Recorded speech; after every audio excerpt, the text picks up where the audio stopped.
ምልጃ እርቅና ሰላም በአለቃ አያሌው ታምሩ 1992 ዓመተ ምህረት እሴብሖ ለእግዚአብሔር ዘረዳአኒ ወእዜምር ለስመ እግዚአብሔር ልዑል። የረዳኝን እግዚአብሔርን አመሰግነዋለሁ፣ ለልዑል እግዚአብሔር ስምም እዘምራለሁ። በዚህ ሥራ ለተራዱኝም ሁሉ ዋጋ እንዲሰጥ እጸልያለሁ። ምስጋና ለሱ ይሁን፣ አሜን።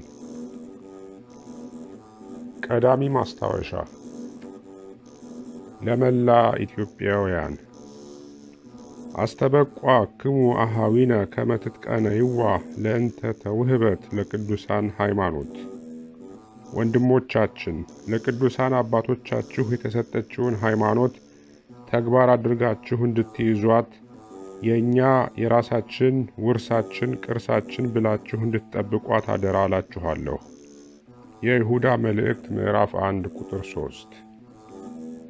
በሃይማኖት የማይገኝ ነገር የለም። አገራችሁ ኢትዮጵያ ለዚህ እንግዳ አይደለችም። ከዓለም አህጉር በፊት እግዚአብሔርን የሚያውቁ እግዚአብሔርም የሚያውቃቸው አገር ከነ ሀብቷ ከነ ክብሯ፣ ሃይማኖት ከነ ሥርዓቷ፣ ቋንቋ ከነ ፊደሉ ከነ ስነ ጽሕፈቱ፣ አስተዳደር ከነ ሕጉ ከነ መብቱ አሟልቶ የሰጣቸው አባቶች ነበሯችሁ።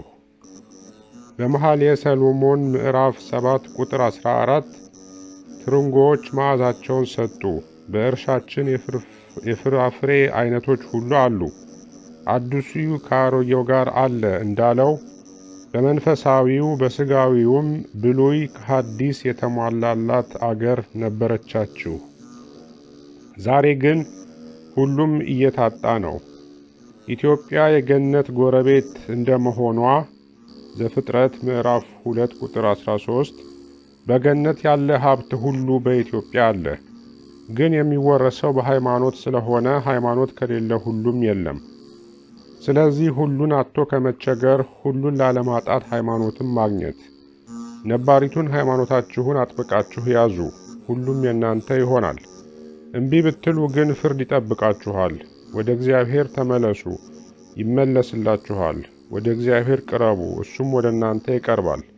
ይህን አደራ በፍቅር እንድትቀበሉኝ በእግዚአብሔር ስም እማጸናችኋለሁ። አለቃ አያሌው ታምሩ። መቅድም። በስመ አብ ወወልድ ወመንፈስ ቅዱስ አሐዱ አምላክ አሜን። አልቦ ዘየአምሮ ለወልድ ዘእንበለ አብ ወአልቦ ዘየአምሮ ለአብ ዘእንበለ ወልድ ወለዘፈቀደ ወልድ ይከስት ሎቱ። ከአብ በቀር ወልድን የሚያውቀው የለም፣ ከወልድ በቀርም አብን የሚያውቀው የለም። ነገር ግን ወልድ ለወደደ ይገልጥለታል። የማቴዎስ ወንጌል ምዕራፍ 14 ቁጥር 27። ዘቦቱ ትእዛዜ ወያዕቅቦ ውእቱ ዘያፈቅረኒ ወለዘያፈቅረኒ ያፈቅሮ አቡየ ወአነሂ አፈቅሮ ወአርእዮ ርእስየ። ትእዛዜ በእሱ ዘንድ ያለ የሚጠብቀውም የሚወደኝ እሱ ነው። የሚወደኝንም አባቴ ይወደዋል፣ እኔም እወደዋለሁ፣ ራሴንም እገልጥለታለሁ። የዮሐንስ ወንጌል ምዕራፍ 14 ቁጥር 21። ሰአሉ ወይትወሃበክሙ ህሱ ወትረክቡ ጎድጉዱ ወይትረሃወክሙ እስመ ኩሉ ዘሰአለ ይነስእ ወዘሂ ሐሰሰ ይረክብ ወለዘሂ ጎድጎደ ይትረሃዎ። ለምኑ ይሰጣችኋል፣ ሹ ታገኛላችሁ፣ ደጅ ምቱ ይከፈትላችኋል። የለመነ ሁሉ ይቀበላልና የሻም ያገኛልና ደጅ ለመታም ይከፈትለታልና። የማቴዎስ ወንጌል ምዕራፍ 7 ቁጥር 7 እና 8። ወእመቦ ዘኃጥአ ለጥበብ ለይስአል ሀበ ወሃቢ እግዚአብሔር ዘይሁብ ለኩሉ በስፉህ እንዘ ኢይትዔየር ወኢይዘረኪ ወይትወሃብ ሎቱ። ጥበብን ያጣት ሰው ቢኖር ሳይገዳደር ሳይነፍግ ለሁሉ በሰፊ የሚሰጥ ለጋስ እግዚአብሔርን ይለምን ይሰጠዋል። የያዕቆብ መልእክት ምዕራፍ 1 ቁጥር 5።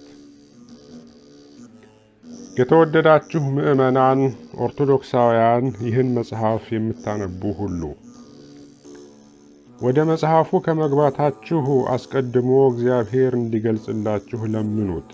እኔ ይህን የምለው ጥልቅ ዕውቀት ኖሮኝ ለጥልቅ ዕውቀቴ ያዘጋጀሁት ነው ለማለት ተመክቼ አይደለም። ለምኜ ያገኘሁት ነው። የቁራሽ እንጀራ ነው። የማያውቀው ሰው ሊረዳው አይችልም። የቆሎ ተማሪ ቤት ኑሮ በጣም አስደናቂ ነው።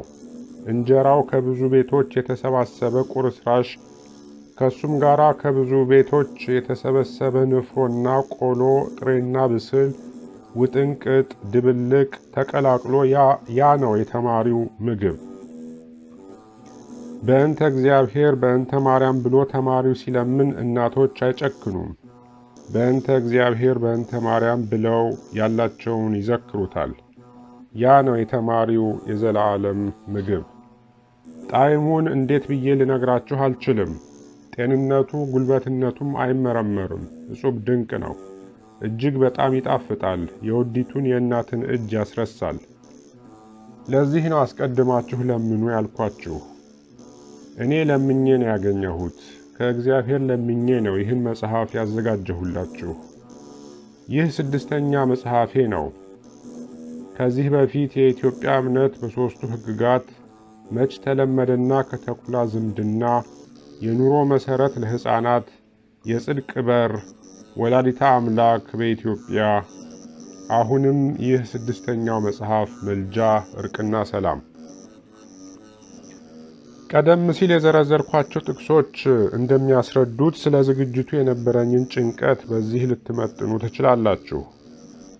ምስራቅ ጎጃም ብቸና አውራጃ የምትገኘው እናት ሀገሬ ዲማ ጊዮርጊስ የኦርቶዶክስ ተዋሕዶ ሃይማኖት መዲና እንደመሆኗ መጠን ልጆቿ በደማቸው ውስጥ የሚንቀሳቀስ የሃይማኖት ንዝረት አለባቸው ማለት ይቻላል። አካባቢው ብዙ ጊዜ እንደ ደረቤ አይነት የላም ርቢ አገር የሚባል አይደለም። ስለዚህም ልጆች ሲወለዱ አንቃር የሚነሱት በቅቤ ሳይሆን የሃይማኖት ዜና በመስማት ይመስለኛል።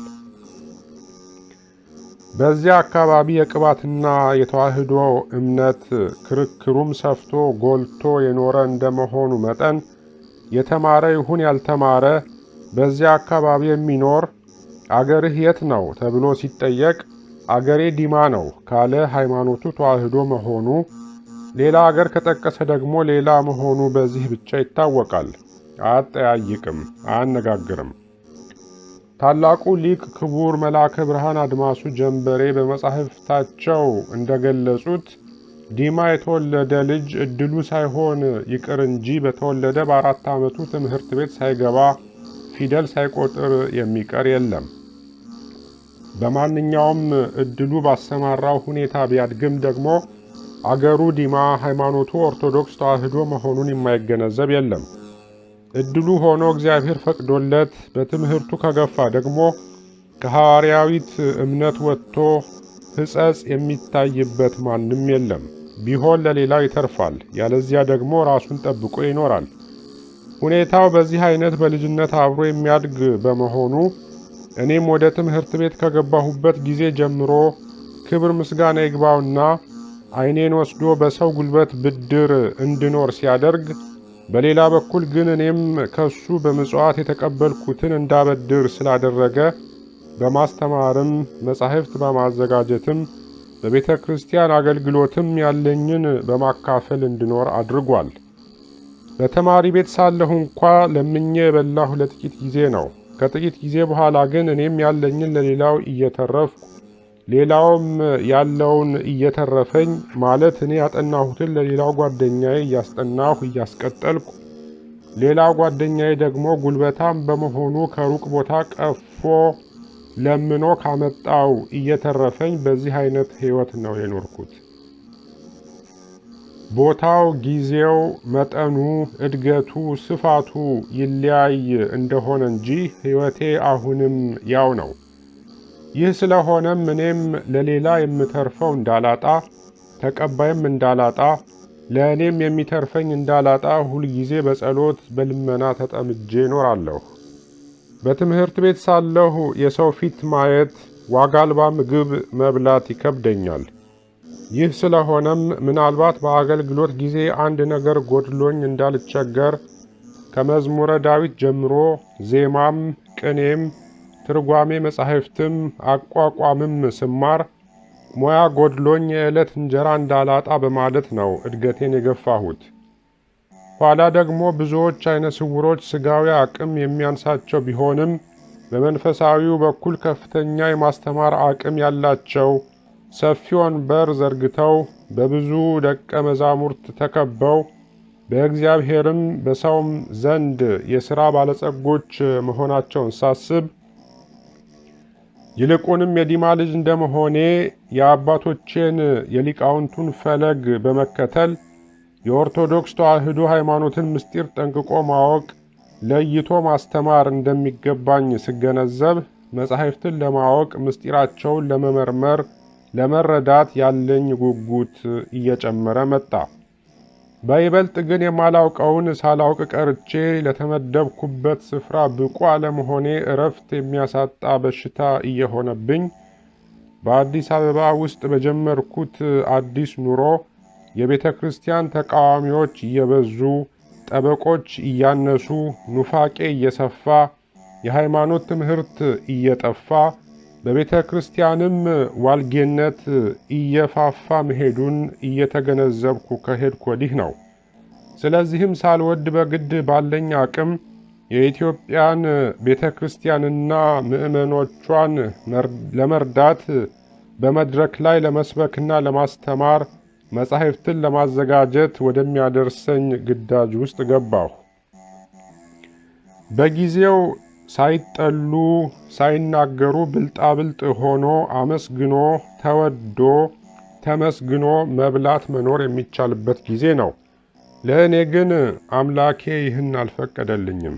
ስለዚህም ነፍስ አውቄ ቤተ ክርስቲያንን አገለገልኩባቸው በምላቸው በእነዚህ 50 ዓመታት በመናገሬ በማስተማሬ መጻሕፍትን በመጻፌ ለልዩ ልዩ ጥያቄዎች መልስ በመስጠቴ ከቤተ ክርስቲያን ተቃዋሚዎች ከኢትዮጵያ ጠላቶች እና ከግብረ አበሮቻቸው ብቻ ሳይሆን መንግስታዊ ፖለቲካ ይጋፋል፣ የእኛን ዕድል ይሻማል በሚሉኝ ሁሉ ዘንድ ሁልጊዜም የክስ ዓላማ የከሳሽ አፍ መፍቻ ሆኜ ኖሬአለሁ። አይከፋኝም፣ ቅር አይለኝም። ይህ ሁሉ የተገኘው ገና በልጅነት ዕድሜ በቅዱስ ሐዋርያ ያዕቆብ እንደተነገረው የምመራበት የምኖርበት በወሰድከው በዓይኔ ፈንታ ዕውቀት ስጠኝ ብዬ የለመንኩት አምላኬ ለምኑ ይሰጣችኋል፣ ሹ ታገኛላችሁ፣ በር ምቱ ይከፈትላችኋል፣ ለሚወደኝ እኔ ራሴን እገልጽለታለሁ ሲል በሰጠው ተስፋና በለገሰኝ የአእምሮ ምጽዋት መሆኑን ስለምረዳ ነው። ሃይማኖት ጠባብ በር ናት። ሞኞች እንደሚያስቧት ሰፊ አይደለችም። ጌታ አስጨናቂቱ መንገድ ጠባቢቱ በር ይላታል፣ ፍጻሜዋ ግን ሕይወት ነው። ይህ ስለሆነም ጌታ ወደ ጠባቢቱ በር ትገቡ ዘንድ በርቱ ይላል። ጠባብነቷ ምንድን ነው? አብን፣ ወልድን፣ መንፈስ ቅዱስን አንድን አምላክ በዘፈቀደ ማወቅ አይቻልም፣ እሱ ራሱን ካልገለጠ በስተቀር። ስለዚህ ነው ከአብ በቀር ወልድን የሚያውቀው የለም፣ ከወልድ በቀርም አብን የሚያውቀው የለም፣ ወልድ ለወደደው ይገልጥለታል ሲል ያስተማረ። ስለዚህም ነው ለምኑ፣ ሹ፣ በር ምቱ ያለ። ለለመነ ይሰጠዋል፣ የሻ ያገኛል፣ በር ለመታም ይከፈትለታል ይላል። ሰሎሞን ዕውቀትን ለመነ፣ አገኘ። እኔም ለመንኩ፣ አገኘሁ። ልመናዬ ሀብት አልነበረም፣ ሹመት አልነበረም፣ ምቾት አልነበረም፣ ዕውቀት ነበር። መጻሕፍት የሚናገሩትን የሚያስተምሩትን፣ መምህራን የጻፉትን፣ ጌታ ለቤተ ክርስቲያን ያስተላለፈውን፣ መንፈስ ቅዱስ ለመምህራን የሚገልጸውን የሚያስተምረውን እንዳውቅ፣ እንድመረምር፣ እንድጠግበው ጌታዬን ለመንኩት። እንደ አቅሜ መጸወተኝ። እርግጥ ነው የአባቶቼን ያህል አልሆንም፣ ከእግራቸው ጣቢም አልተካከልም። ግን ክብር ምስጋና ይግባውና በሰጠኝ በአምላኬ ቸርነት የፈለግሁትን አግኝቼዋለሁ። እሱ ባስቻለኝ መጠንም እኔ ከበላሁት ፍርፋሪ ለሌሎች ወንድሞቼ ለመትረፍ እኔ ከቀመስኩት ከጸጋው ጣዕም የእኔን አፍ ለሚጠብቁ ለወንድሞቼ ለመትረፍ አብቅቶኛል። በአሁኑ ጊዜማ ያሰብኩትን ለማሟላት ሰፊ ዕድል አግኝቻለሁ። አንድ ታሪክ ላጫውታችሁ። ውሻ እየሰረቀች አስቸገረች ብለው ሰዎቹ ጆሮዋን ቢቆርጧት እሰይ ከቦሃቃ ለመግባትማ አሁን ተመቸኝ አለች ይባላል። ሰዎች አልተመቸህንም ብለው ከስራ ገበታ ቢያባርሩኝም ለእኔ ከቀድሞ ይልቅ ዛሬ ለስራ ተመችቶኛል። በስንፍና የማሳልፈው ጊዜ የለም። በይሉኝታ የማሳልፈው ሰዓትም የለም። በስራ ገበታዬ ላይ በነበርኩ ጊዜ የጽህፈት መሳሪያ ስጠይቅ የዕቃ ግምጃ ቤቱ እሱ ምን ያደርገዋል እያለ እስክሪፕቶና እርሳስ ወረቀት እንኳ ሲከለክለኝ የነበረበትና ለበላይም አመልክቼ መልስ ያጣሁበት ጊዜ ሳስታውሰው ከዛሬው ጋር ሳነጻጽሬ ይገርመኛል። በአቶ ሙሉጌታ ገብረወልድ የሚመራውን ማህበረ በኩርን ራሳቸውን አቶ ሙሉጌታ ገብረወልድን፣ ባለቤታቸውን ወይዘሮ ሙሉመቤት ተሾመን፣ ሌሎችንም እግዚአብሔር አምላኬ ከሩቅም ከቅርብም ለፈቃዱ የጠራቸውን ሁሉ ለሕይወቴም ለስራዬም ለረድኤት ስላዘጋጀልኝ ሞት የተፈረደብኝ በሕይወት አለሁ። እንዳልንቀሳቀስ የተፈረደብኝ ሥራ በመስራት ላይ እገኛለሁ። አቶ ሙሉጌታ ገብረወልድ የራሳቸውን ሥራ ትተው የጽሕፈት መኪና ከነሙሉ መሳሪያው ስላዘጋጁልኝ ከአንደበቴ እየተቀበሉ የሚያረቁ ረቂቁንም በጽሑፍ የሚያባዙ ልጆቼንም የቅርብ ረዳቶቼ ስላደረገልኝ ሥራዬን በሰላም በመስራት ላይ እገኛለሁ። ከዚህ አቋም ነው ይህን ምልጃ እርቅና ሰላም የተባለውን መጽሐፍ ያዘጋጀሁት። ይህ ብቻ አይደለም። በተከታዩም መልእክተ መንፈስ ቅዱስ የሚባል መጽሐፍ ዝግጅቱ ተፈጽሞ ሁለቱም ለህትመት ቀርበዋል። ይህኛው ቤተ ክርስቲያናችን ክርስቶስ የአስታራቂነት ሥራውን ፈጽሞ በክብር በምስጋና በተነሳ በ40 ቀን ወደ ሰማይ አርጓል። በአብ ቀኝ ተቀምጧል። ለሚያገለግሉት ሁሉ እንደ ሥራቸው ዋጋቸውን ይከፍላል። ቅን አገልግሎታቸውን ይቀበላል። ለሁሉም እንደ ሥራው ዋጋውን ይከፍለዋል። ከዕለተ ስቅለት በኋላ የአስታራቂነት ሥራ የለበትም። ለማስታረቅ ሥራ አፈጻጸም ቤተ ክርስቲያንን አቁሟል። ሊረዳትም ቅዱስ መንፈሱን ሰጥቷል። ቤተ ክርስቲያን የምትፈጽመውን የማስተማር፣ የማጥመቅ፣ የማቁረብ፣ የመናዘዝ፣ ኃጢአትን የማስተስረይ፣ የማስታረቅ፣ የማማለድ ሥራን ለቅዱሳኑ ሰጥቷል ብላ የምታስተምረውን ትምህርት በተረጋገጠ ማስረጃ የሚያቀርብና ለፕሮቴስታንት ተቃዋሚዎቿ መልስ የሚሰጥ ጠቅላላ ትምህርቷንም ለሚቃወሙ ሁሉ መልስ የሚሆን በአጠቃላይም ክርስቶስ ማን መሆኑን ለማያውቁ ሁሉ በመጽሐፍ ቅዱስ መሰረትነት ተጨባጭ ማስረጃ የሚሰጥ ነው። ስለዚህም ምዕመናን ሁሉ በጥንቃቄ እንድትመለከቱት እንድታጠኑት እያሳሰብኩ ከዚህ ውጪ በመድረክ ላይም መከራከር የሚፈልግ ካለ ዝግጁ መሆኔን እገልጻለሁ። እግዚአብሔር አምላክ መጽሐፉን፣ አንባቢዎቹን፣ ተመልካቾችንም ሁሉ ይባርክ። አሜን። አለቃ አያሌው ታምሩ።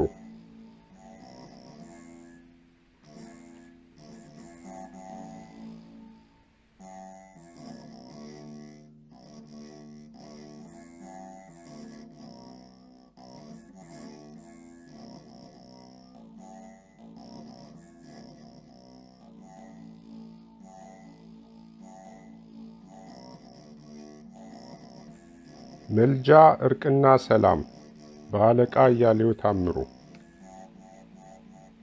ከክፍል 1 እስከ ክፍል 4። በዚህ አርዕስት የምናዘጋጀው መጽሐፍ የኢትዮጵያ ሕዝበ ክርስቲያን በቅዱሳን ላይ አሳርፎት የኖረውን የተስፋ ምስጢር የሚያብራራ ሲሆን ከአዳዲስ የትምህርት ምንጮች ለሚፈልቀው ተቃውሞ መልስ የሚሰጥ የምዕመናንን ልብ በአባቶቻቸው ትምህርትና ሥርዓት የሚያጸና ይሆናል ብለን ተስፋ እናደርጋለን። በኢትዮጵያ ቤተ ክርስቲያን ትምህርትና ሥርዓት ውስጥ ከቅዱሳን መጻሕፍት መሠረት ያልያዘ ሰው ሰራሽ ትምህርትም ሆነ ሥርዓት የለም። ባለመረዳት ምክንያት ግን የሚመስላቸው ሊኖሩ ይችላሉ። እንግዲህ የዚህ መጽሐፍ ዝግጅት በአጭሩና በቀላሉ ይህንን ለማብራራት ስለሆነ ብዙዎችን እንደሚጠቅም ተስፋ አደርጋለሁ። ክፍል 1 የቃሉ ሁኔታ። ምልጃ የሚለው ቃል በአማርኛ ቋንቋ ጠባይ ብዙ መሰሎች አሉት። ማለደ የሚለው ቃል አንዳንድ ጊዜ ከጠዋቱ ማልዶ መነሳትን ያመለክታል። ለምሳሌ በጌታ ኢየሱስ ክርስቶስ ትንሣኤ ዕለት መቃብሩን የሚጎበኙ ሴቶች ከሌሊቱ ገስግሰው ወደ መቃብሩ መሄዳቸው በቅዱስ ወንጌል ተጽፎ እናነባለን። ይህ ሁኔታ በግዕዙ በጽባህ አሌላያ ገይሰ ወሆራ ተብሎ የተጻፈ ሲሆን ማልደው ገስግሰው ወደ መቃብር መሄዳቸውን ያስረዳል። በሌላ በኩል ደግሞ ማለደ ወይም አማለደ ሲባል በመማለጃ ፍርድ ለማስለወጥ የከበደውን ነገር ለማቅለል በስጋዊ ሥርዓት የሚፈጸመውን ሁኔታ ያመለክታል። ለዚህ ሥራ የሚከፈለው ገንዘብም መማለጃ ወይም ጉቦ ወይም መቅቡጥ ይባላል። ይህ ድርጊትም በመጻሕፍት የተከለከለ ነው። ዘዳግም ምዕራፍ 16 ቁጥር 19። ሌላው ደግሞ አንድ ኃያል መንግስት ደካማውን ለማጥቃት በግሉም ሆነ ሌላ ጓደኛ ይዞ በሚነሳበት ጊዜ ደካማው ወገን ይረዳኛል የሚለውን በኃይሉ የሚታመንበትን የሌላውን መንግስት እርዳታ ለማግኘት ሲል የገንዘብ ወይም የቃል መለማመጫ ይሰጣል። ይህም መማለጃ ወይም እጅ መንሻ ይባላል። ግብር ሆኖ የሚቆጠርበት ጊዜም ስላለ ሰጪውን ወገን ገባር ያደርገዋል። ኃይለኛው ወገን በተስማማበት ውለታም በጥሬ ገንዘብም ሆነ በሌላ አይነት የዓመት ግብር እንዲጫንበት ያደርገዋል። ይህንንም በአካዝ፣ በሕዝቅያስ፣ በአክዓብ ታሪክ መረዳት ይቻላል። ትንቢተ ኢሳይያስ ምዕራፍ 36 ቁጥር 37፣ መጽሐፈ ነገሥት ቀዳማዊ ምዕራፍ 21 ቁጥር 18፣ መጽሐፈ ነገሥት ካልዕ ምዕራፍ 18 ከቁጥር 13 እስከ 17፣ መጽሐፈ ነገሥት ካልዕ ምዕራፍ 16 ከቁጥር 7 እስከ 10። ይህ አሁን ሁኔታውን በዚህ ጽሑፍ የምንገልጽበት ምልጃ የሚለው ቃል ግን ከዚህ በላይ ከተዘረዘረው የተለየ ነው። ትርጓሜው እርቅ፣ ፍሬው ሰላም ነው። ምልጃ እርቅና ሰላም በሚል ርዕስ የሰጠነውም በዚህ ምክንያት ነው። ፍሬ ነገሩም በደለኛ ልጅን ከአባቱ ፍጥረትን ከፈጣሪው ማስታረቅ ማለት ነው። ማለደ በሚል ቃል ምክንያት ማላጅንና አማላጅን ሰበብ በማድረግ ማለደ፣ መማለጃ፣ ምልጃ የሚሉት ቃላት በግዕዝ ቋንቋ ዝምድና የላቸውም። እንግዲህ ወደ ዝግጅቱ ውስጥ ስንገባ የምንከተለው የግዕዝን ቋንቋ መንገድ ነው። በግዕዙ ቋንቋ ምልጃ ስኢል የሚለው ስለሆነና ትርጉሙም እርቅ ወይም ማስታረቅ ስለሆነ ነው። ክፍል 2 ምልጃ ወይም እርቅ በብሉይ ኪዳን። ቀደም ሲል የምልጃ ትርጉም በደለኛ ልጅን ከአባቱ በደለኛ ፍጥረትን ከፈጣሪው ማስታረቅ ነው ብለናል። ለዚህም አንዳንድ መረጃዎችን እንመለከታለን። ሀ ዳዊትና አቤሴሎም። ዳዊት ብዙ ልጆች የነበሩት ሰው ሲሆን ከልጆቹም አንዳንዶቹ ልዩ ታሪክ ያላቸው ናቸው። አምኖን፣ አቤሴሎምና ትዕማር የሚባሉ ልጆች ነበሩት። አምኖንና አቤሴሎም ወንዶች ናቸው፣ በአባት እንጂ በእናት አይገናኙም። ትዕማር ግን እህታቸው ስትሆን ለአቤሴሎም የእናት ልጅ፣ ለአምኖን ደግሞ የአባት ልጅ ናት። ስለሆነም አምኖን የአባቱን ልጅ ሩቅ ወይም ባዕድ አድርጎ ቆጥሮ ያለአግባብ በደላት። በመዳፈርም ከድንግልና ክብር አሳነሳት። በዚህ ምክንያት የእናቷ ልጅ አቤሴሎም ለሁለቱም የአባት ልጅ የሆነውን በጠባዩ ግን ባዕድ ሆኖ የተገኘውን ከዚህም በላይ ሕጉን ተላልፎ በድንግሊቱ ላይ በደል የፈጸመውን አምኖንን ገድሎ ወደ እናቱ አገር ኮበለለ። በኋላ ኢዮአብ ከአባቱ ከዳዊት አስታርቆት ተመልሷል። ይህም በሥጋዊ አንጻር የምንመለከተው የምልጃ አይነት ነው። መጽሐፈ ሳሙኤል ካልዕ ምዕራፍ 13ና ምዕራፍ 14ን ተመልከቱ። ለሙሴ እስራኤል ከግብፅ ከወጡ በኋላ እግዚአብሔር ሕግ ሊሰራለት ሙሴን ወደ ደብረ ሲና ጠራው። ከዚያም 40 መዓልት 40 ሌሊት ከእግዚአብሔር ጋር ቆየ። በዚህ ጊዜ ሕዝቡ ተቆጣጣሪና ተቆጪ ስላጡ ከወርቅ የቀለጠ የላም ጥጃ ምስል ሰርተው ጣዖት አቆሙ፣ አመለኩትም። እግዚአብሔርም በበደላቸው ምክንያት ተቆጥቶ ላጥፋቸው አለ። ነገር ግን ነቢዩ ሙሴ እነሱን ከምታጠፋቸው እኔን አጥፋኝ፣ ከባለሟልነትም አውጣኝ፣ እንዲያውም ይህንን ነገር ብታደርግ አሕዛብ ሁሉ የሚያበላቸው ቢያጣ ወደ በረሃ ወስዶ ፈጃቸው ይላሉ እንጂ በድለውት ነው አይሉም። አሁንም በራስህ የማልክላቸውን ባሪያዎችህን አብርሃምን፣ ይስሐቅን፣ ያዕቆብን አስበህ የሕዝቡን በደላቸውን ይቅር በላቸው ብሎ ስለለመነ እግዚአብሔር ይቅርታ አደረገላቸው፣ ሥጋዊ መቅሰፍት ቀረላቸው። በዚህም በሙሴ አማላጅነት በሙሴ አስታራቂነት እግዚአብሔር ሕዝቡን እንደታረቀ ከመዓትም ወደ ምሕረት እንደተመለሰ እናያለን። ኦሪት ዘጸአት ምዕራፍ 32 ከቁጥር 11 እስከ 14። ሐመሩሃ ነቢዩ ኤርምያስ። ነቢዩ ኤርምያስ ሕዝቡን አገሩንና አምላኩን የሚወድ እውነተኛ ነቢይና ካህን ነበር። ነቢዩ ኤርምያስ ሕዝቡ ሲበድሉ ሳይፈራ ሳያፍር ታላቅና ታናሽ ንጉሥና ሕዝብ ሳይለይ በትክክል ይመክር ያስተምርም የነበረ ካህን ነው። ስለዚህም በበደላቸው ሲገስጻቸው ሲያስተምራቸውም የማይፈራ የማያፍር መከራቸውን ሲሳተፍም የማይሰቀቅ ቅር የማይለው የመሆኑን ያህል ስለ ኃጢአታቸው ከፈጣሪያቸው ለማስታረቅ በየጊዜው እርቅ ለመጠየቅ የማይሰለች ካህን ነበር። አንዳንድ ጊዜ በደላቸው ሲበዛ እግዚአብሔርም ምልጃህን አልቀበልህም ሲለው ሲያዝን፣ በሌላ ጊዜ ደግሞ ደስ ብሎት ሲማልድላቸውና በተቀበለው ምሕረት ሲያጽናናቸው የኖረ ሰው ነው። እነዚህን ሁለት ነገሮች ለማስረዳት ሁለት ጥቅሶች ከዚህ ቀጥሎ አስፍረናል። አንደኛ፣ እንግዲህ አልሰማህምና ስለዚህ ሕዝብ አትጸልይ፣ ስለ እነሱም ልመናና ጸሎት አታድርግ፣ አትማልድላቸው። ትንቢተ ኤርምያስ ምዕራፍ 7 ቁጥር 16። ሁለተኛ፣ እንዲህም አላቸው፣ ጸሎታችሁን በፊቱ አቀርብ ዘንድ ወደ እሱ የላካችሁኝ የእስራኤል አምላክ እግዚአብሔር እንዲህ ይላል፣ ስላደረግሁባችሁ ክፉ ነገር ተጸጽቻለሁና ከዚህች ምድር ብትቀመጡ እሰራችኋለሁ እንጂ አላፈርሳችሁም፣ እተክላችኋለሁ እንጂ አልነቅላችሁም። ከምትፈሩት ከባቢሎን ንጉሥ አትፍሩ፣ አድናችሁ ዘንድ ከእጁም አስጥላችሁ ዘንድ እኔ ከእናንተ ጋር ነኝና አትፍሩ ይላል እግዚአብሔር።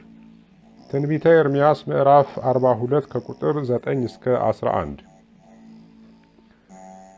እነዚህ ሁለት ጥቅሶች ታላቁ ካህን ኤርምያስ በእግዚአብሔርና በሕዝቡ መካከል እጅግ ከፍተኛ ባለሟልነት እንደነበረ ያሳዩናል። ነቢዩ ኤርምያስ ወገኖቹን ወይም ሕዝቡን ከእግዚአብሔር ለማስታረቅ ሲማልድ የኖረው በዚህ ዓለም በሕይወተ ሥጋ በአካለ ሥጋ በአጸደ ሥጋ በነበረ ጊዜ ብቻ አይደለም። ከዚህ ዓለም በሞት ከተለየ በኋላም በሕይወተ ነፍስ በአካለ ነፍስ በአጸደ ነፍስ ሲማልድላቸው ሲረዳቸው ሲታደጋቸውም እንደኖረ እንደሚታደጋቸውም በቅዱሳት መጻሕፍት ተጽፏል። ይህንንም ወደፊት እናመጣዋለን። ክፍል 3 የምልጃ መልኮች። የምልጃ መልኮች ሁለት ናቸው፣ ሥጋዊና መንፈሳዊ ማለት ነው። የሃይማኖት ትምህርቶች፣ ሥርዓቶች፣ ጠባዮች፣ ባህሎችና መሰሎቻቸው ሁሉ ሁለት መልክ አላቸው። ሥጋዊና መንፈሳዊ ማለት ነው።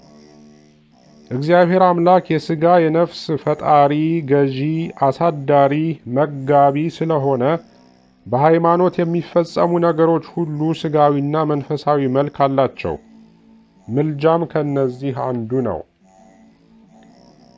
ወንድማማቾች በማይገባ ነገር ተጣልተው በሐሳብ ተለያይተው የማይግባቡና የማይስማሙ ከዚያም አልፎ ነገራቸው ከዳኛ የሚያደርሳቸው አንዱ በአንዱ ላይ ክፉ ለመስራት የሚገፋፋቸው ሆኖ ሲገኝ ከጸቡ አግባብ የሌላቸው ወዳጆች፣ ጓደኞች፣ ባልንጀሮችና ሽማግሌዎች በመሃል ገብተው ማልደው በፍቅር ተቆጥተው ወይም አባብለው ለእርቅ ቢያደርሷቸው ሊፈርስ የነበረ ቤት ይታነጻል፣ የፈሰሰ ደም ይደርቃል፣ ነባር ቂም በቀል ይርቃል።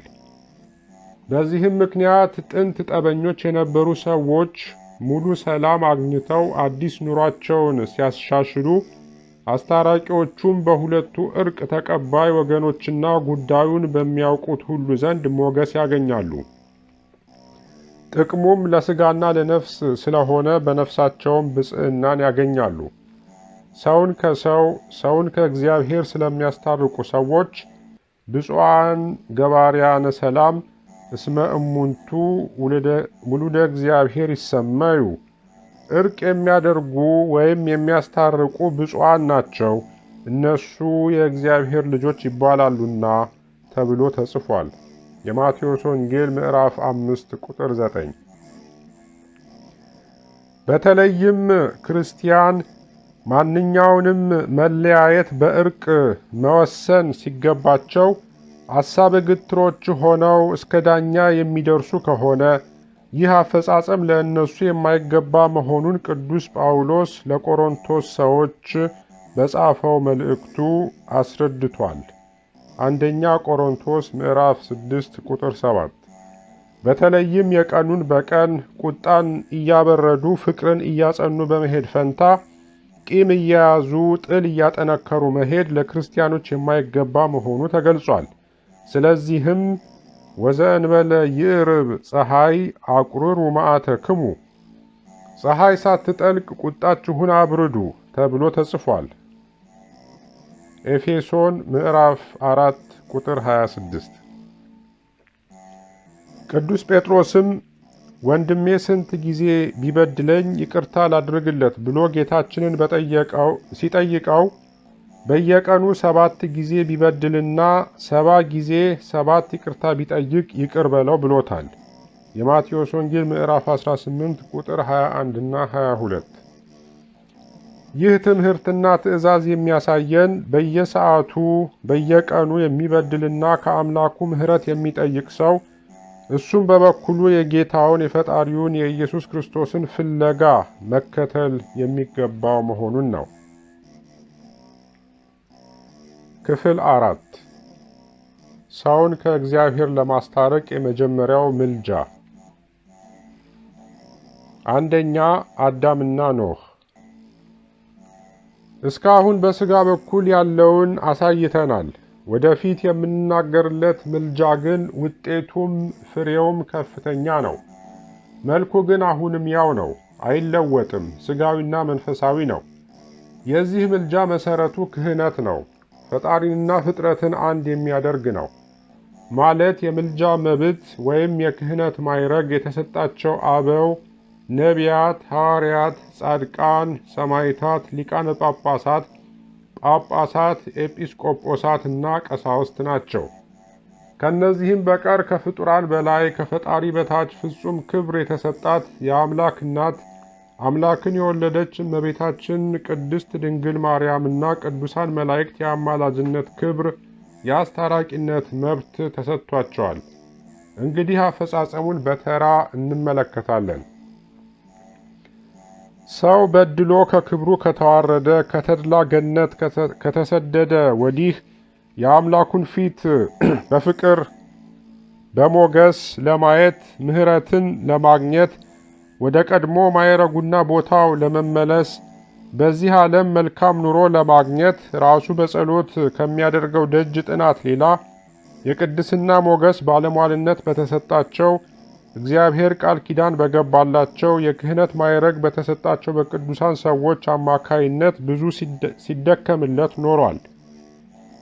በዚህ መስመር ከቀዳማዊ አባት ከአዳም ጀምሮ እስከ 10ኛው ትውልድ እስከ ኖህ ድረስ የነበሩ ቅዱሳን ቀደምት አበው መስዋዕት በመሰዋት በጾም በጸሎት ምልጃ በማድረግ ሰውን ከእግዚአብሔር ለማስታረቅ ሲሰሩ ኖረዋል። ዓላማቸውን የተከተሉ በአማላጅነታቸው ያመኑ ኖህና ቤተሰቦቹ የእግዚአብሔርን ምሕረት ሲያገኙ፣ እግዚአብሔርን የካዱ የአባቶቻቸውን ዓላማ የተጸየፉ ሰውነታቸውን በልዩ ልዩ ኃጢአት ያሳደፉ በመቅሰፍት ወድቀዋል። ለሰው በመጀመሪያ ከተሰጡት ሀብቶች አንዱ ሀብተ ክህነት ነው። በዚህም ቀዳማዊ አዳም በኃጢአቱ ምክንያት ተፈርዶበት ከተድላ ገነት በወጣበት ማግስት የዕጣን መስዋዕት አቅርቦ 5500 ዘመን ሲፈጸም ከልጅ ልጅህ ተወልጄ አድንሃለሁ መጽሐፈ ኩፋሌ ምዕራፍ 5 ቁጥር 1 የሚለውን ተስፋ ከቸር አምላኩ አግኝቷል። እዚህ ላይ ልብ ልናደርገው የሚገባን ነገር የመስዋዕቱ አቀራረብ በመጽሐፈ ኩፋሌ፣ ቃል ኪዳኑ በመጽሐፈ ቀሌምንጦስ የሚገኝ መሆኑን ነው። ይህም የተስፋ ስንቅ ከእሱ ጀምሮ እስከ መድኃኒታችን መምጣት የነበሩ አበው ሁሉ ሲረዱበት የኖሩት ነው። ነገር ግን ጊዜው ሳይደርስ የሰው ልጆች በኃጢአት ላይ ኃጢአትን እየጨመሩ በመሄዳቸውና ልዑል እግዚአብሔርን ሰውን በመፍጠሩ አዝኖ ሰው ብቻ ሳይሆን ለሰው ጥቅም የተፈጠረው ሥጋ የለበሰው ሁሉ በጥፋት ውሃ ከምድረ ገጽ እንዲደመሰስ ስለፈረደ የተስፋው ሐረግ የተቋረጠ ስንቅነቱም ያለቀ መስሎ ታይቶ ነበር። ኦሪት ዘፍጥረት ምዕራፍ 6ን በሙሉ ተመልከቱ። ነገር ግን ኖህ በአምላኩ ፊት ጻድቅ ሆኖ ስለተገኘና ሞገስም ስላገኘ ቸር እግዚአብሔር ኖህ ከነቤተሰቦቹ በመርከብ ከለላነት እንዲድን ፈቀደ።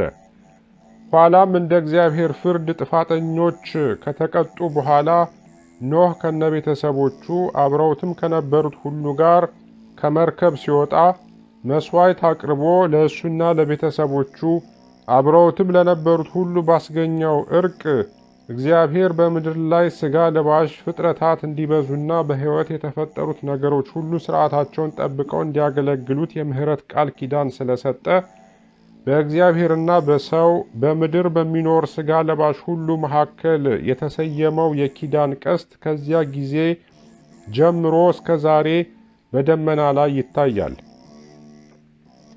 ይህም ሁኔታ ልዑል እግዚአብሔር የሰው የልቡ ክፋት ምንም ብዙ ቢሆን የሰውን ዘር ከምድረ ገጽ ሁለተኛ አላጠፋም ሲል የሰጠውን ቃል ኪዳን ሲያረጋግጥና ሲመሰክር ይኖራል። ከዚህም በላይ ለተመለከትነው ሰው በኃጢአቱ ላስፈረደው ቅጣትና ልዑል እግዚአብሔር ላሳየው ንጹሕ ፍርድ በኋላም ላደረገው ቸርነት ኦሪት ዘፍጥረት ምዕራፍ 6 እስከ ምዕራፍ 9 ቁጥር 18 ድረስ ዝርዝሩን አንብቦ መረዳት ይጠቅማል።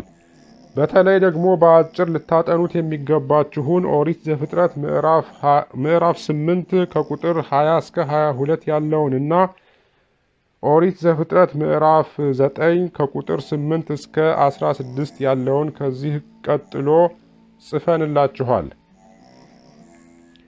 ኖህም ለእግዚአብሔር መሠዊያን ሠራ፣ ከንጹሕ እንስሳ ሁሉ ከንጹሐን ወፎችም ሁሉ ወሰደ። በመሠዊያውም ላይ መሥዋዕትን አቀረበ። እግዚአብሔርም መልካሙን መዓዛ አሸተተ።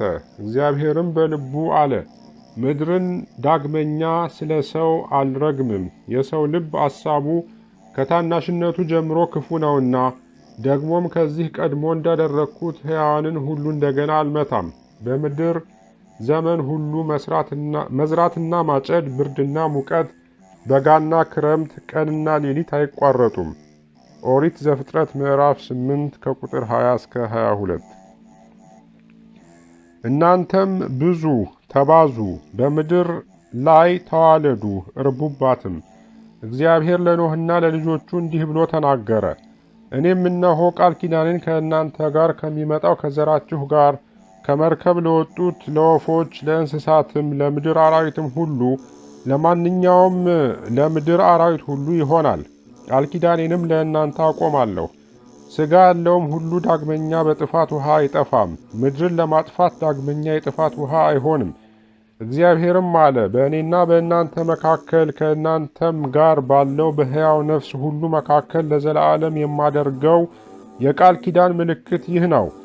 ቀስቴን በደመና ላይ አደርጋለሁ። የቃል ኪዳኔም ምልክት በእኔና በምድር መካከል ይሆናል።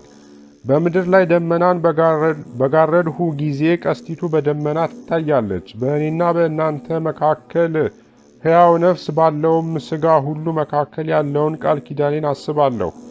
ሥጋ ያለውንም ሁሉ ያጠፋ ዘንድ ዳግመኛ የጥፋት ውሃ አይሆንም። ቀስቲቱም በደመና ትሆናለች። በእኔና በምድር ላይ በሚኖር ሥጋ ባለው በሕያው ነፍስ ሁሉ መካከል ያለውን የዘላለም ቃል ኪዳን ለማሰብ አያታለሁ። እግዚአብሔርም ኖኅን በእኔና በምድር ላይ በሚኖር ሥጋ ባለው ሁሉ መካከል ያቆምሁት የቃል ኪዳን ምልክት ይህ ነው አለው።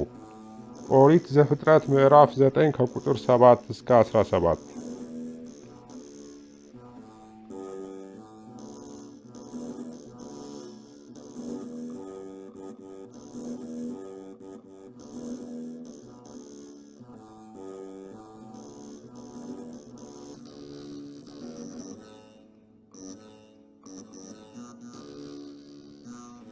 ምልጃ፣ እርቅና ሰላም በአለቃ አያሌው ታምሩ። ክፍል 5 ነቢያትና ካህናት። ከኖኅ በኋላ እስከ መድኃኒታችን መምጣት የተነሱ አበው ነቢያት፣ ካህናት እግዚአብሔር እንደ ፍቅራቸው በሰጣቸው ቃል ኪዳን መሠረት ሕዝቡን ከአምላኩ ለማስታረቅ የምልጃ የእርቅ ሥርዓት ፈጽመዋል። እንደ ሁኔታው ሰላምንም አስገኝተዋል። ሰው ኃጢአት መስራቱ ሰብአ ትካት ከምድር ላይ በመጥፋታቸው አልተገታም፣ እየበዛ በሄደ መጠን ሲቀጥል ኖሯል። ነገር ግን እግዚአብሔር ለኖኅ በሰጠው ቃል ኪዳን መሠረት እንደዚያ ያለ ጥፋት አልተደገመም፣ ወደፊትም አይሆንም፣ እግዚአብሔር ተናግሯልና። ሆኖም በከፊል አጥፊዎችን የሚመለከት ቅጣት መደረጉ አልቀረም። በዚያው አንጻርም ምሕረት ለሚጠይቁና ለሚጠየቅላቸው ከእግዚአብሔር ይቅርታ ሲደረግ ኖሯል። ዛሬም አለ፣ ወደፊትም ይኖራል። ስለዚህ መካከለኛው የእርቅ መስመር በብሉይ ኪዳን እንዴት እንደነበረ እንቃኛለን። መካከለኛ መባሉ እርቁ ጊዜያዊ ምድራዊ ከመሆኑ ጋር ወደ ተስፋ የሚያደርስ እንጂ የተስፋ ፍጻሜ ባለመሆኑ ነው። ከዚህ አንዳንዶቹን በማሳጠር እንጠቅሳቸዋለን። አብርሃም። ርዕሰ አበው አብርሃም በቅዱሳን መካከል ከፍተኛ የባለሟልነት ስፍራ የያዘ መሆኑ የታወቀ ነው። ይህ አባት እግዚአብሔርን በእንግድነት የተቀበለ፣ ፊት ለፊት ያየ፣ ቃል ለቃል ያነጋገረ ነው። እሱ ራሱ ከእግዚአብሔር ፊት ቆሞ ከእግዚአብሔር ጋር በመነጋገር የምልጃ ሥርዓትን የፈጸመ ሲሆን ስሙም እስከ ዛሬ በእግዚአብሔር ፊት የማማለድ ሥልጣን አለው። ይህ አባት በዘመኑ ከተደረገለት የጸጋ የሞገስና የባለሟልነት ክብር አንዱ ክፍል በኦሪት ዘፍጥረት ምዕራፍ 18 ከቁጥር 17 እስከ 35 የተገለጠው ነው። ይህ ጊዜ ሁሉን ፈርዶ የሚቀጣ እግዚአብሔር ከአብርሃም ጋር የተነጋገረበት ነው። የሥልጣን ሁሉ ባለቤት ኃያል እግዚአብሔር እንዲህ አለ፣ ምክሬን ከአብርሃም አልሰውርም። አብርሃም ታላቅ ሕዝብ የሚሆን ለልጆቹም ሃይማኖትንና ሥርዓትን የሚያስተምር ነውና። የሰዶም የገሞራ ሰዎች ጩኸት ወደ ፊቴ ደርሷል። እንደ ጩኸታቸው ማለትም እንደ ፉከራቸው እንደ ድንፋታቸው ያደርጉ እንደሆነ ወርጄ አያለሁ አለ። አብርሃምም የእግዚአብሔርን ሐሳብ ሳይቃወም ቅጣቱ ጻድቃንን ከኃጥአን እንዳይጨምር አስቦ አቤቱ ጻድቃንን ከኃጥአን ጋር አታጥፋ፣ በሀገሪቱ ውስጥ 50 ጻድቃን ቢኖሩ ሁሉን ታጠፋለህን? አለ። እግዚአብሔርም በሰዶም ውስጥ 50 ጻድቃን ቢኖሩ ስለ 50ው ጻድቃን ስፍራውን ሁሉ እምራለሁ አለ። አብርሃምም የጻድቃኑ ቁጥር ስላጠራጠረውና የቁጥሩ መጉደልም የእግዚአብሔርን ምሕረት ያስቀራል ብሎ ስለሰጋ መጠኑን ወደ ኋላ በማሸጋሸግ እስከ 10 በማድረስ 10 ጻድቃን እንኳ ቢገኙ ይቅርታ እንዳያቋርጥ ላቀረበው ምልጃ ከእግዚአብሔር ሙሉ የምህረት መልስ አግኝቶ ነበር። ነገር ግን ምህረት ጠያቂ ለምህረት የሚበቃ ባለመገኘቱ ቅጣቱ ተፈጸመባቸው። እዚህ ላይ የምናየው እግዚአብሔር ከቅዱሳኑ የሚቀርብለትን ምልጃ የማይነቅፍ የማይጸየፍ መሆኑንና ምልጃው ውጤት የሚያስገኘው ለሚታመንበት መሆኑን ነው። እግዚአብሔር አምላክ ሰውን ለማዳን በሥጋ ለመገለጡም አብርሃም ምክንያት ሆኗል። ስለዚህም እመቤታችን ቅድስት ድንግል ማርያም በተናገረችው ቃል ለአብርሃምና ለዘሩ እስከ ዘላለም አደርገዋለሁ ያለውን ይቅርታውን አስቦ ባሪያውን እስራኤልን ተቀበለው ብላለች። ይህም የአብርሃም ተስፋ እጅግ ከፍተኛ ስፍራ ያለው መሆኑን ያሳየናል። የሉቃስ ወንጌል ምዕራፍ 1 ቁጥር 55 እና 56። ከአብርሃም በኋላ የተነሱ አበው። ኖህ ለሰው ዘር በዓለም መኖር አንዱ የተስፋ መሰረት እንደሆነ በየጊዜው ፍጥረትን ከፈጣሪው ለማስታረቅ ባለሟልነት በተሰጣቸው ቅዱሳን አማካይነት ለሚቀርበው ምልጃም በፊት አብርሃም በኋላ ዳዊት የተስፋ መሰረት ሆነዋል።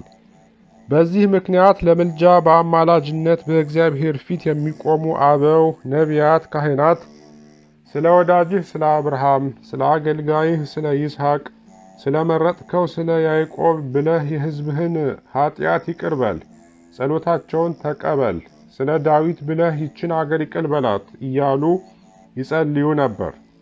ልዑል እግዚአብሔርም ምልጃቸውን ተቀብሎ የሕዝቡን ኃጢአት ይቅር ይል ነበር። ሙሴ፣ ኤልያስ፣ ኢሳይያስ፣ ዳንኤል እና ሌሎችም ቅዱሳን ያቀረቡት ምልጃና እግዚአብሔር የሰጣቸው የምህረት መልስ በቅዱሳት መጻሕፍት ተገልጧል። ስለዚህም በኦሪት ዘጸአት ምዕራፍ 32፣ በመጽሐፈ ነገሥት ቀዳማዊ ምዕራፍ 18፣ በመጽሐፈ ነገሥት ካልዕ ምዕራፍ 19፣ በትንቢተ ኢሳይያስ ምዕራፍ 37፣ በትንቢተ ዳንኤል ምዕራፍ 3 በግዕዙ ማንበብና መረዳት ይቻላል። ሐመሩሃ በሙሴ ጊዜ። በዘመነ ሙሴ ልዑል እግዚአብሔር ከፊተኛው ለየት ያለ ጨርሶም ያልራቀ የምልጃ ሥርዓት መሰረተ። ይኸውም ለሌዊ ከዚያም ለአሮንና ለቤቱ ሕግ አድርጎ ያቆመው የክህነት ሥርዓት ነው። ሕጉ ኦሪት ዘሌዋውያን ይባላል። በዚህ ሕግ ማንኛውም እግዚአብሔርን የበደለ ሰው በካህን አማካይነት ሕጉ የሚያዘውን ፈጽሞ የኃጢአቱን ስርየት እንዲያገኝ ከልዑል እግዚአብሔር ተፈቅዶለታል። በዚህ ሥርዓት የሕዝቡን ኃጢአት የሚሸከመው ካህኑ እንደሆነና እሱም በሚያቀርበው መሥዋዕትና ምልጃ አማካይነት ኃጢአታቸው እንደሚሰረይላቸው ተጽፏል። ነፍስ ብትበድል ካህን ኃጢአቷን ያስተስርይላት ተብሏል። ኦሪት ዘሌዋውያን ምዕራፍ 4 ከቁጥር 1 እስከ 20። ነገር ግን ካህኑ ራሱም ደካማ በመሆኑ ኃጢአት የሚሰራ ስለሆነ ለሕዝቡ መሥዋዕት ምልጃ ከማቅረቡም አስቀድሞ ስለ ራሱና ስለ ቤተሰቡ መሥዋዕት ማቅረብ ምልጃ ማድረግ ነበረበት። ከዚህም በኋላ ስለ ሕዝቡ መሥዋዕት ያቀርብ ምልጃ ያደርግ ነበር። በዚህ ሥርዓት ለምነው ወደ እግዚአብሔር የቀረቡ ሁሉ ጊዜያዊ የኃጢአት ይቅርታ አስገኝተዋል። ነገር ግን መሥዋዕት አቅራቢው መሥዋዕቱም ደካሞች ከመሆናቸው የተነሳ ሰው ሕጉን መጠበቅ እንደተሳነው ሕጉም ሰውን ሊያድነው አልቻለም። ስለዚህም እግዚአብሔር ልጁን ወደ ዓለም ላከ። ዕብራውያን ምዕራፍ 5 ቁጥር 1 እስከ 10፣ ሮሜ ምዕራፍ 8 ቁጥር 1 እስከ 4። ምልጃ በሁለት ዓለም። የማማለድ ስልጣን የተሰጣቸው ቅዱሳን የሚያማልዱ ከሞት በፊት ባሉበት በሕይወተ ሥጋ ወይም በዚህ ዓለም ብቻ አይደለም። በሞት ከዚህ ዓለም ከተለዩ በኋላ በዓለመ ነፍስ፣ በሕይወተ ነፍስ፣ በአካለ ነፍስም ጭምር ነው። ሰው ሞተ ሲባል እንደ እንስሳት አይነት ሞት አይደለም። የእንስሳትና የሌሎችም ልዩ ልዩ ሥጋ ለባሽ ፍጥረታት ሞት አዲስ ሕይወት ሊያስከትል አይችልም። በዚህ ዓለም የተሰጣቸው የሕይወት ዘመናቸው ሲፈጸም ሕይወታቸው ይገታል። ደማቸው ፈሶ ሥጋቸው ፈርሶ በስብሶ አፈር ትቢያ ሆኖ ይቀራል። ከዚህ በኋላ መታሰቢያ የላቸውም። ሰው ግን እንዲህ አይደለም። ጥንት በአርአያ እግዚአብሔር ሲፈጠር ሞት ቢስማማውም ሞት ሊሽረው የማይችለው ነፍሳዊ ሕይወት ሕያው ስለሆነ በሞተ ጊዜ ዓለም ወይም ቦታ ይለውጣል እንጂ አይጠፋም። አንተ መሬት ነህ፣ ወደ መሬት ትመለሳለህ በመባል በኃጢአት ምክንያት ተፈርዶበት የነበረው ፍርድም በጌታችን በኢየሱስ ክርስቶስ ቤዛነት ተሽሯል። ለጊዜው ሥጋው ቢሞት ቢቀበር አፈር ትቢያ ቢሆንም ጌታችን ዳግመኛ ወደ ዓለም በሚመጣበት ጊዜ ይነሳል። ነፍሱም እንደ ሥራዋ ፈጣሪዋ በመደበላት ቦታ እስከ ዕለተ ትንሣኤ ሰው ሁሉ እስከሚነሳበት ቀን ድረስ ቆይታ በትንሣኤ ከሥጋ ጋር ተዋህዳ ተነስታ እያንዳንዱ ሰው እንደ ሥራው ዋጋውን ያገኛል። ይህ ሥርዓት ለክፉም ለደጉም የማይናወጥ የጸና ነው። ስለዚህም ሰው ዓለም ይለውጣል እንጂ አይጠፋም። ይህም በመሆኑ በዚህ ዓለም በሕይወተ ሥጋ ሳሉ የማማለድ ሥራ ይሰሩ የነበሩ አበው ካህናት በዓለመ ነፍስም የነበራቸው የማማለድ ሥልጣን አይሻርም፣ አይደፈርም። ስለዚህም በዚህ ዓለም ላሉት ወገኖቻቸው ከእግዚአብሔር ይቅርታን በመለመንና በማሰጠት ይኖራሉ። ስለዚህ ሁኔታ ከሁለተኛ መቃብያን ስለ ነቢየ እግዚአብሔር ስለ ካህነ እግዚአብሔር ኤርምያስና ስለ ሊቀ ካህናት አንያ የተጻፈውን ከዚህ ቀጥሎ ጽፈንላችኋል።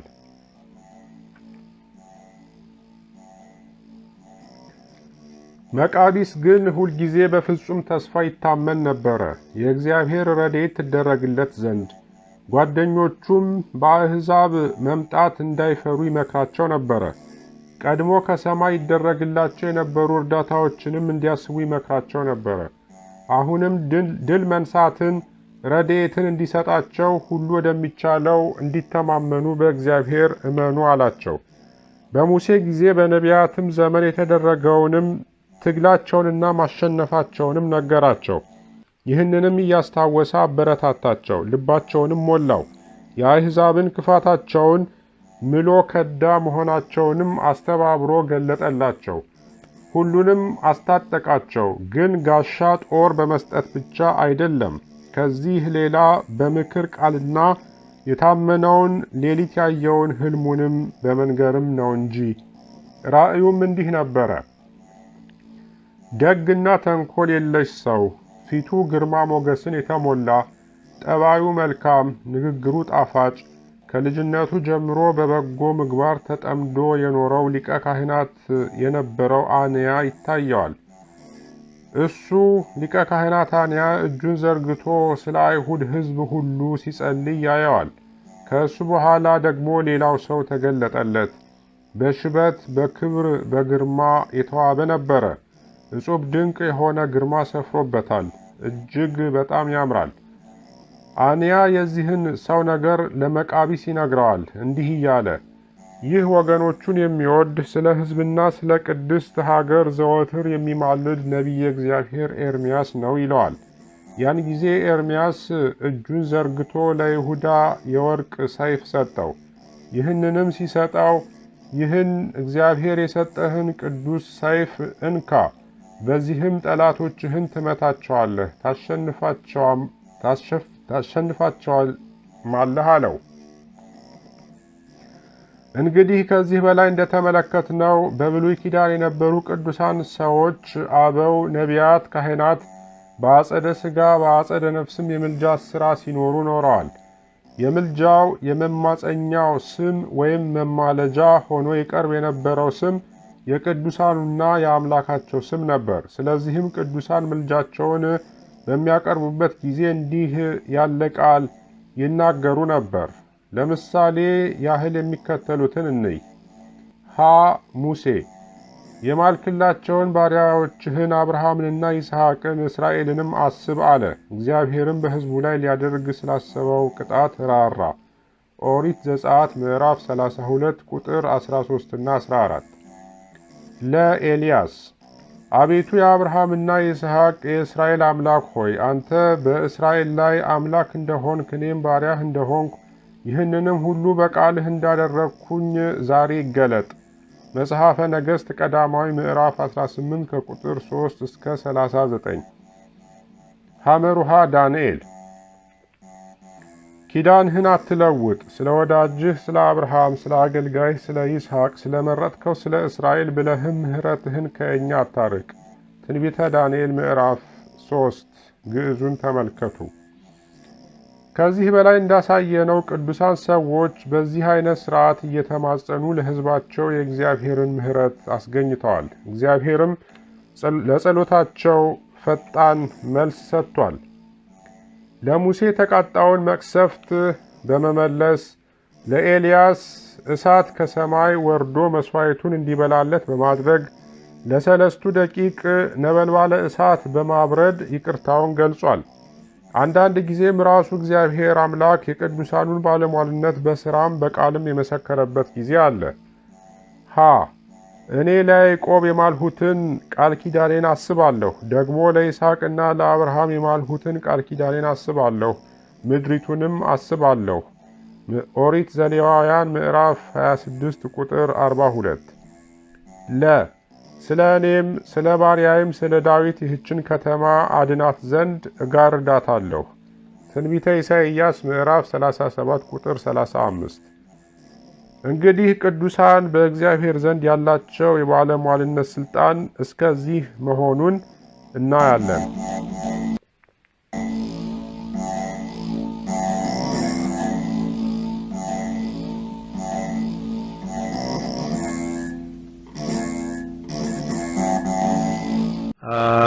ሃሌሉያ ሰላም ለኪ ኦ ማርያም ደብረ መቅደሱ ለእግዚአብሔር ሰላም ለኪ እንተ መልዕልተ ኩሎሙ ቅዱሳን። በስመ አብ ወወልድ ወመንፈስ ቅዱስ አሃዱ አምላክ አሜን።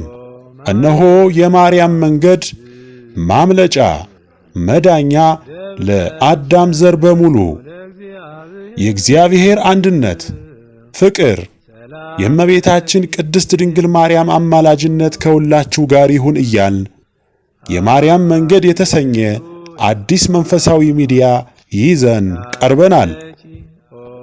በዚህ መንፈሳዊ ሚዲያ አብ ወልድ መንፈስ ቅዱስ ያዘጋጁት እምዬ ቅድስት ድንግል ማርያም የባረከችው የሥጋና የነፍስ ምግብ የሆኑ ሀልወተ እግዚአብሔር፣ ትምህርተ ሃይማኖት፣ ክብረ ድንግል ማርያም፣ ዝክረ ቅዱሳን፣ ገድለ ቅዱሳን፣ የኢትዮጵያ ኦርቶዶክስ ተዋሕዶ ቤተ ክርስቲያን ታሪክ፣ ሥርዓተ ቤተ ክርስቲያን፣ የሀገራችን ቅድስት ኢትዮጵያን ታሪክ፣ የኢትዮጵያ ነገሥታትና የጀግኖች አርበኞች ታሪክ እንዲሁም መንፈሳዊ ዘጋቢ ፊልም ያገኙበታል።